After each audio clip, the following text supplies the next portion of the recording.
Guys, uno tugiye kurebera hamwe ukuntu wakoresha internet ya MTN muri telefoni za Airtel. Imagine ngo kenshi mwakomeje kugenda mubimbaza muri benshi cyane. Benshi bagura amatelefoni ugasanga bafite data kuri simukadi za MTN ariko ntago bazikoresha muri iyi telefone ya Airtel. Imagine kenshi bakunze kuvuga ko zigenda gake. Guys, rero no tugiye kureba hamwe se ni gute wakoresha internet ya MTN cyangwa data za MTN mu telefone ya Airtel Imagine smartphone. Muhaye ikaze guys, niba uri mushyashya ndagusabye ntukagenda ukanze subscribe kugira ngo tujye tubana mu biganiro byacu bya buri munsi, ntukagenda ukanze comment kuri icyo kintu cy'ingenzi kuri M Studio. Iyi niyo channel izajya ikugezaho ibintu byinshi bigiye bitandukanye. Noneho reka dukomeze, reka none ngire mu ikaze ni Uwimana Idi mugiye kubana. Let's go. Reka ndatinze rero.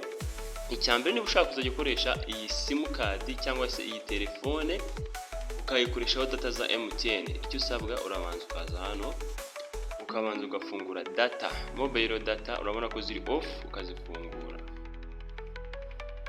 Wamara kuzifungura ukaza ukajya muri setting ya telefone, ukaza ukajya hano handitse network and internet, ukahakanda.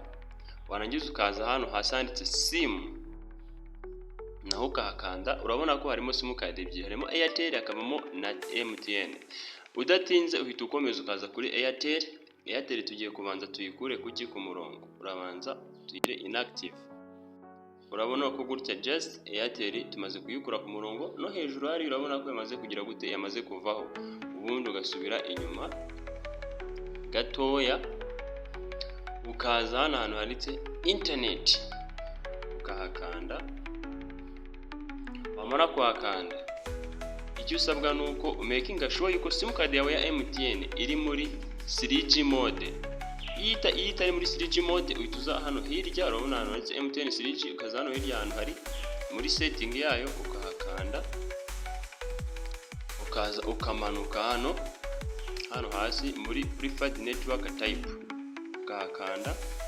Nko mu gihe usanze iri muri 3G, iri muri 4G, uhita ukanda muri 3G, ariko twebwe no mudorabona ko iri muri 3G hano. Nta kindi rero cyo dusabwa, turita tuza dusubire inyuma. Urabona ko MTN iri muri 3G. Urabona ko hari akantu kari hejuru kaga fresh hano ku ruhande rw'iburyo hejuru munsi ya hano imibare y'umuriro ibiri, urahakanda. Ubanza uri setting internet.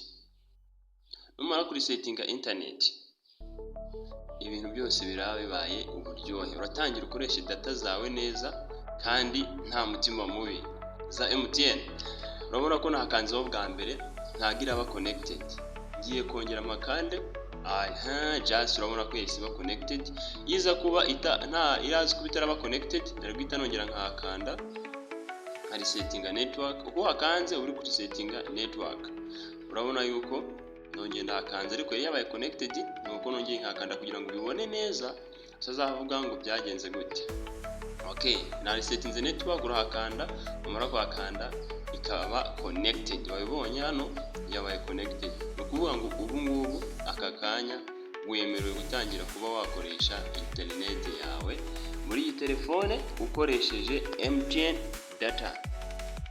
If to data ibi bintu biba byamaze kuba byarangiye data, ubundi ama message atangira kuza. Rero nk'uko tumaze kwiga ko ubibonye kuri ekara yawe, mushimira twabanye. Niba uri mushyashya guys, ukagenda ukanze subscribe, like ndetse na comment kugira ngo ibintu nk'ibi ngibi bijye bikugeraho. Urabona ko nk'urugero uranagiye kuri WhatsApp yanjye natangira nkoreshe ibintu ndetse nanohereze SMS nk'uko mbishaka kuri nkoresheje mega za MTN. Guys, nandi uzasanga ibintu nk'ibi ngibi sibye kuri M Studio, ukagenda ukanze subscribe, like ndetse na comment. Urabona ko nohereje message ikagenda fresh. Yari Idi Amin, tuzongera duhura ubutaha. Ciao ciao.